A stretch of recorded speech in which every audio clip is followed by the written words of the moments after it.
नमस्कार, आप देख रहे हैं न्यूज वन इंडिया। मैं हूं आपके साथ कीर्ति बिंदल और बुलेटिन का आगाज महत्वपूर्ण खबर के साथ। बद्रीनाथ धाम में प्रधानमंत्री नरेंद्र मोदी की विष्णु भक्ति देखने को मिली। बाबा बद्रीनाथ पहुंचे सीएम और पीएम मोदी ने बद्री विशाल के दर्शन भी किए।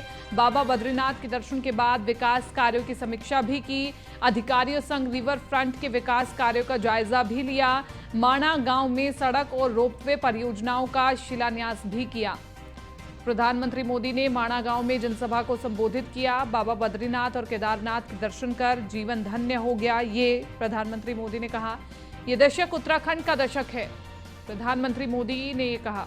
और उन्होंने कहा कि सीमा पर बसे गांव के लोग देश के प्रहरी हैं, अपनी विरासत पर गर्व करना चाहिए। विकास के लिए हर संभव प्रयास हो। देश के अंतिम गांव तक विकास हुआ है। नई परियोजना, नए संकल्प के साथ आया हूं। गुलामी की मानसिकता से आज़ादी ज़रूरी है।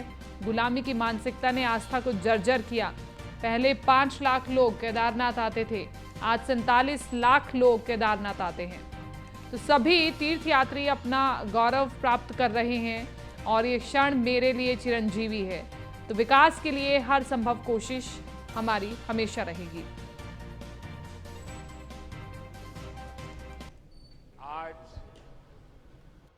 बाबा केदार और बद्री विशाल जी के दर्शन करके, उनके आशीर्वाद प्राप्त करके जीवन धन्य हो गया, मन प्रसन्न हो गया। और ये पल मेरे लिए चिरंजीव हो गए। माणा गांव भारत के अंतिम गांव के रूप में जाना जाता है, लेकिन जैसे हमारे मुख्यमंत्री जी ने इच्छा प्रकट की, अब तो मेरे लिए भी सीमा पर बसा हर गांव देश का पहला गांव ही है। साथियों, 21वीं सदी के विकसित भारत के निर्माण के 2 प्रमुख स्तंभ है। पहला, अपनी विरासत पर गर्व, और दूसरा, विकास के लिए हर संभव प्रयास। आज उत्तराखंड इन दोनों ही स्तंभों को मजबूत कर रहा है। मेरे लिए तो देश के 130 करोड़ की जनता वो भी परमात्मा का रूप है, और इसलिए मैंने विकास कार्यों की भी समीक्षा की। और अब आपके बीच आकर मुझे 2 रोपवे प्रोजेक्ट के शिलान्यास का सौभाग्य मिला है। देश की आजादी के 75 साल पूरे होने पर मैंने लाल किले से एक आह्वान किया है। ये आह्वान है गुलामी की मानसिकता से पूरी तरह मुक्ति का। हमारे देश को गुलामी की मानसिकता ने ऐसा जकड़ा हुआ है कि प्रगति का हर कार्य कुछ लोगों को अपराध की तरह लगता है। या तो गुलामी के तराजू से प्रगति के काम को तोला जाता है। इसलिए लंबे समय तक हमारे यहां अपने आस्था स्थलों के विकास को लेकर एक नफरत का भाव रहा। गुलामी की ऐसी मानसिकता ने हमारे पूजनीय पवित्र आस्था स्थलों को जर्जर स्थिति में ला दिया था। सैकड़ों वर्षों से मौसम की मार सहते आ रहे पत्थर, मंदिर स्थल, पूजा स्थल के जाने के मार्ग, वहां पर पानी की व्यवस्था और उसकी तबाही, सब कुछ तबाह होकर के रख दिया गया था। आप याद करिए साथियों, दशकों तक हमारे आध्यात्मिक केंद्रों की स्थिति ऐसी रही, वहां की यात्रा जीवन की सबसे कठिन यात्रा बन जाती थी। जिसके प्रति कोटि कोटि लोगों की श्रद्धा हो, हजारों साल से श्रद्धा हो, जीवन का एक सपना हो कि उस धाम में जाकर के मत्था टेक के आएंगे, लेकिन सरकारें ऐसी रही कि अपने ही नागरिकों को वहां तक जाने की सुविधा करने का उनको जरूरी नहीं लगा। पता नहीं कौन सी गुलामी की मानसिकता ने उनको जकड़ इधर देवभूमि में प्रधानमंत्री मोदी की शिव भक्ति यात्रा केदारनाथ धाम में पीएम मोदी ने सबसे पहले मंदिर के गेट पर बाबा को प्रणाम किया। मंदिर के अंदर पीएम मोदी ने पहले नंदी की पूजा की, फिर गर्भगृह में प्रवेश किया। बाबा के दर पर मंत्रोच्चारण के बाद पुजारी ने प्रधानमंत्री मोदी को तिलक लगाया। प्रधानमंत्री नरेंद्र मोदी गर्भगृह में बाबा केदारनाथ के प्रधानमंत्री ने दर्शन किए और केदारनाथ के दर्शन के बाद प्रधानमंत्री मोदी ने नंदी को प्रणाम किया। बाबा केदारनाथ के दर्शन के बाद मंदिर परिसर के बाहर लोगों का अभिवादन किया। बाबा केदारनाथ के दर्शन के बाद प्रधानमंत्री मोदी ने 3400 करोड़ से अधिक की विकास परियोजनाओं का शिलान्यास किया। केदारनाथ और हेमकुंड रोपवे योजना का शिलान्यास भी किया गया। आपको बता दें कि पीएम बनने के बाद नरेंद्र मोदी की ये छठी केदारनाथ यात्रा है। पहली बार पीएम मोदी 3 मई 2017 को केदारनाथ धाम गए थे। इसके बाद 19 अक्टूबर 2017 में पीएम मोदी ने केदारनाथ धाम में दर्शन और पूजा की, साथ ही कई निर्माण कार्यों का शिलान्यास किया। 7 नवंबर 2018 को दिवाली के मौके पर पीएम मोदी केदारनाथ धाम दर्शन करने के लिए पहुंचे थे।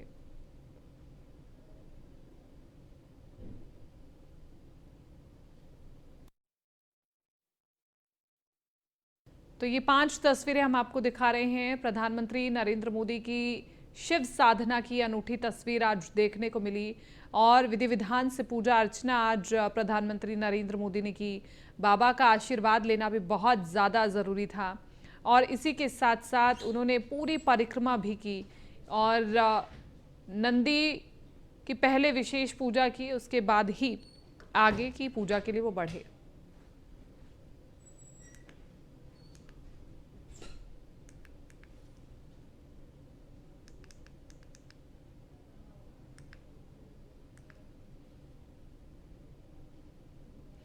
तो प्रधानमंत्री मोदी की शिव भक्ति किसी से छिपी नहीं है। ये 6 तस्वीरें अब हम आपको दिखाने जा रहे हैं आपकी टीवी स्क्रीन के सामने। सोमनाथ, काशी विश्वनाथ, महाकाल उज्जैन, केदारनाथ, देवघर हो या नेपाल का पशुपतिनाथ मंदिर, सब जगह पीएम मोदी एक भक्त की तरह पहुंचते रहे हैं। केदारनाथ में पीएम मोदी कोरोना काल को छोड़ दे तो हर बार कपाट बंद होने के पहले पहुंचते रहे हैं और ये छठा मौका है जब पीएम मोदी केदारनाथ पहुंचे। वहीं द्वादश ज्योतिर्लिंगों के पूर्णोद्धार के लिए पीएम मोदी हमेशा प्रयासरत रहते हैं, चाहे वो सोमनाथ हो, काशी विश्वनाथ में काशी कॉरिडोर बनाने की बात हो, देवघर, बाबा धाम, महाकाल उज्जैन में महालोक की बात हो, देवघर में बाबा धाम में सुविधाओं की पहल की बात हो। प्रधानमंत्री मोदी हमेशा आगे रहते हैं। वहीं बात नेपाल के पशुपतिनाथ मंदिर की करें तो पीएम मोदी ने वहां हजारों क्विंटल चंदन की लकड़ियां दान में दी। तो कुल मिलाकर पीएम मोदी की शिव भक्ति की चर्चा बेहद अहम है। जब जब बाबा भोले के दर पर पीएम मोदी पहुंचते हैं तो बेहद अलग माहौल हो जाता है। आस्था विश्वास के साथ भोले बाबा की पूजा अर्चना में पीएम मोदी डूब जाते हैं और यही तो शिव शक्ति की साधना है।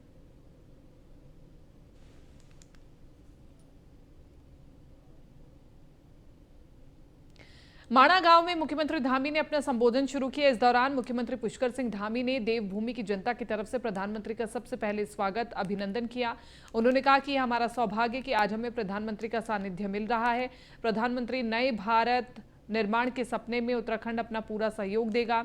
सीएम ने कहा कि प्रधानमंत्री का लगाव उत्तराखंड से किस तरह का है ये हम सभी अच्छे तरीके से जानते हैं। हम धर्म और संस्कृति का उत्सव मना रहे हैं।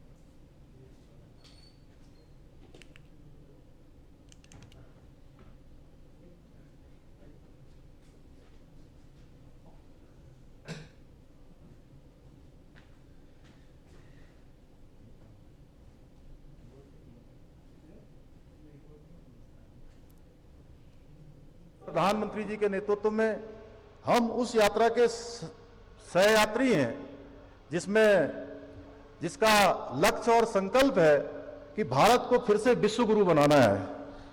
हम सभी इस सत्य के साक्षी हैं कि आदरणीय प्रधानमंत्री जी एक तपस्वी की भांति किस प्रकार से नए भारत का और श्रेष्ठ भारत का निर्माण करने की अग्नि प्रज्वलित किए हुए हैं। आदरणीय प्रधानमंत्री जी, मैं समस्त उत्तराखंड की जनता की ओर से आपको विश्वास दिलाता हूं कि आपके इस महायज्ञ में जो भी इस महायज्ञ की सफलता के लिए जिस प्रकार की भी आहुति की आवश्यकता होगी, जिस प्रकार का भी योगदान देना होगा, देवभूमि उत्तराखंड के लोग हमेशा आगे आकर उस काम को करने का काम करेंगे। आपकी इसमें मुझे पूरा विश्वास है मुझे पूरा विश्वास है कि हम उत्तराखंड को उत्कृष्ट उत्तराखंड बनाने के जिस विकल्प रहित संकल्प को लेकर हम आगे बढ़ रहे हैं, वह आपके मार्गदर्शन में अवश्य ही सिद्ध होगा। आज जहां आपके द्वारा 3400 करोड़ रुपए की योजनाओं का, यहाँ पर 2 सड़कों का और जो बहुप्रतीक्षित हमारा केदारनाथ का रोपवे, जिसके बारे में आपने 5 नवंबर 2021 को आपने बाबा केदार की भूमि से कहा था कि आने वाले समय में यात्रियों के लिए केदारनाथ की यात्रा सुगम और सरल होगी और केबल कार से लोग यात्रा कर पाएंगे। आज वो दिन आ गया कि आज आपके हाथों से बाबा केदार की भूमि तक केबल कार से जाने की रोपवे का आज आपने शिलान्यास कर दिया है। उसी प्रकार से गोविंद घाट से लेकर हेमकुंड साहब की यात्रा भी रोपवे से की जाएगी। मैं आपका हार्दिक धन्यवाद देना चाहता हूं। भाइयों बहनों, आज माननीय प्रधानमंत्री जी के नेतृत्व में जिस प्रकार से आज धर्म और संस्कृति का उत्थान का पर्व हम मना रहे हैं, हम किसी से प्रधानमंत्री नरेंद्र मोदी पिछले साल की तरह इस बार भी कार्तिक महीने में भगवान केदारनाथ और बद्रीनाथ के दर्शन करने पहुंचे। उनकी इस यात्रा को लेकर ज्योतिषाचार्य डॉक्टर प्रतीक मिश्र पुरी और कैबिनेट मंत्री सतपाल महाराज ने इसे काफी खास बताया है।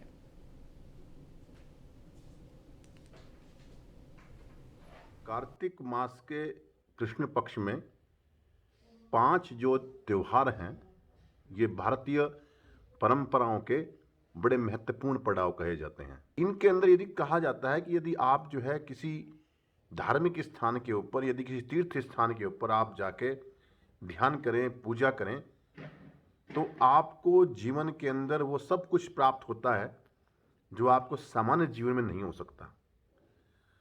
तो हमारे प्रधानमंत्री जो हैं,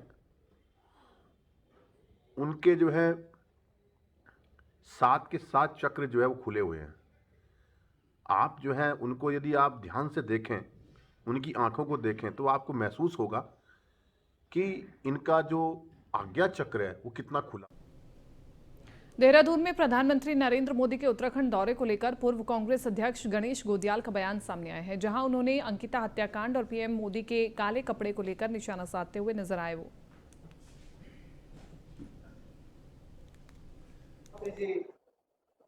केदारनाथ गए और मैंने वहां पर उनकी फोटो देखी, मुझे दिखा कि माननीय प्रधानमंत्री जी ने जो वस्त्र पहने हैं, उस वस्त्र में स्वास्तिक का निशान उनकी पीठ पर बना हुआ है। हमारे वेदों में, हमारे पुराणों में और हमारे धार्मिक मान्यताओं में ये माना गया है कि स्वास्तिक जैसा पवित्र निशान जो भगवान श्री गणेश को का प्रतिनिधित्व करता है, वो या तो मस्तक पे या कहीं सम्मानजनक स्थिति में आगे की तरफ होता है। पीठ के पीछे या पीठ के पीछे के वस्त्रों पर इस प्रकार के हमारे पवित्र निशान को नहीं पहना जाता, लेकिन फिर भी प्रधानमंत्री जी ने पीठ पर स्वास्तिक का निशान पहना है। मैं निवेदन करता हूं उनके ड्रेस मेकर्स को, उनके ड्रेस बनाते होंगे, मैं उनसे निवेदन करना चाहता हूं कि कृपया आगे ऐसी गलती वो न करें, इससे हमारी मान्यताओं को ठेस। उत्तराखंड में वन विभाग में बड़े स्तर पर तबादले हो रहे हैं। कई आईएफएस अधिकारियों के तबादले हुए हैं। उप सचिव सत्यप्रकाश सिंह ने तबादले का आदेश जारी किया है और ये हमारे पास तबादले की लिस्ट भी है, आप देख पा रहे हैं अपने टीवी स्क्रीन पर। तो कई आईएफएस अधिकारियों के तबादले हुए हैं। उप सचिव सत्यप्रकाश सिंह ने तबादले का आदेश जारी किया है। तो ये हम तस्वीर भी आपको दिखा रहे हैं। उत्तराखंड वन विभाग में बड़े स्तर पर तबादले हो रहे हैं। सुदीप जैन विशेष संवाददाता हमारे साथ बने हुए फोन लाइन पर। सुदीप, बड़े पैमाने पर वन विभाग में जो तबादले हो रहे हैं उसे कैसे देखा जाए और क्यों ये तबादले हो रहे हैं?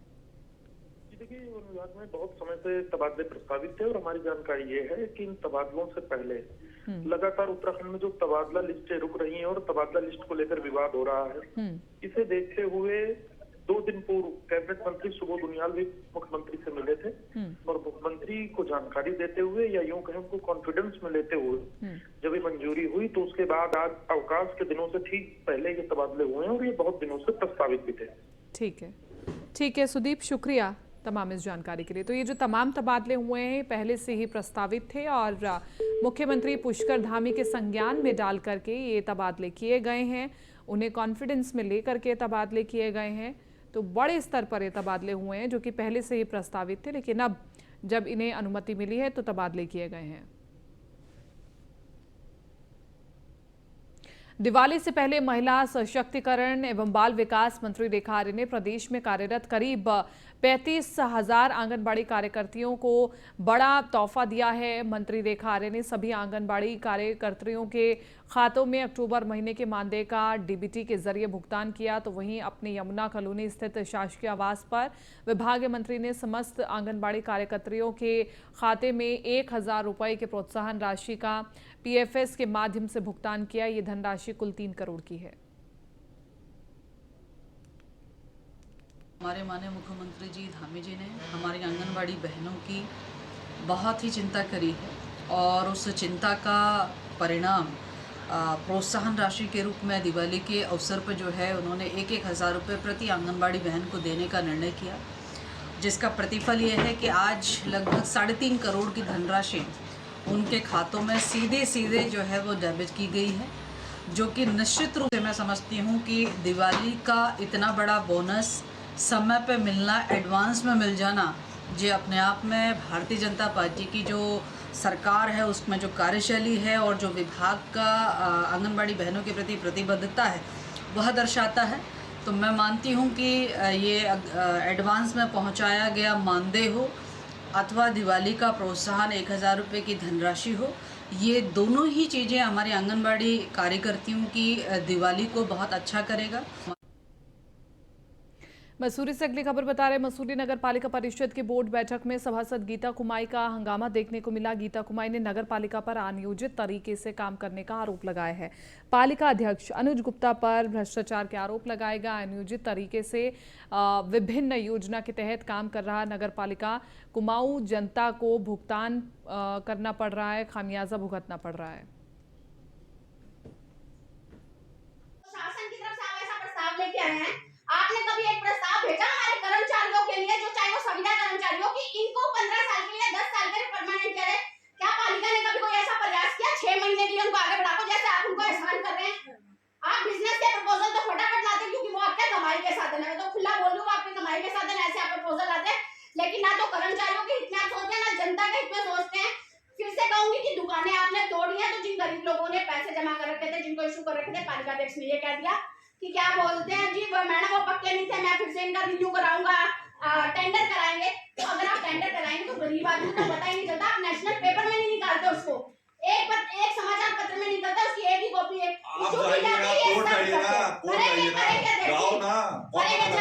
जनता को पता होना चाहिए आप करते क्या है। रुड़की में उत्तराखंड प्रदूषण नियंत्रण बोर्ड के साथ प्राइवेट कंपनियों के सांठगांठ का मामला सामने आया। दरअसल कार्यालय का वीडियो तेजी से वायरल हो रहा है, जिसमें कुछ निजी कंपनी के मालिक प्रदूषण नियंत्रण बोर्ड के कार्यालय में गिफ्ट देते नजर आ रहे हैं। आपको बता दें कि गिफ्ट देने और लेने का सिलसिला पिछले 3 दिनों से लगातार जारी है। मामले की सूचना मिलते ही मौके पर पहुंचे मीडिया कर्मियों को देखकर विभाग के कर्मचारियों में हड़कंप मच गया।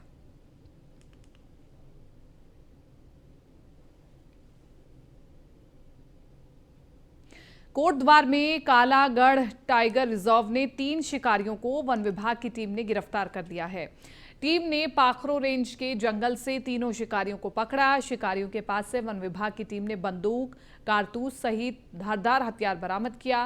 तीनों शिकारियों को कॉर्बेट टाइगर ने कोर्ट में पेश किया है और कोटद्वार वन विभाग की टीम को बड़ी सफलता हासिल हुई है। टाइगर रिजर्व ने 3 शिकारियों को गिरफ्तार कर लिया है। शिकारियों को कोर्ट में पेश किया गया है।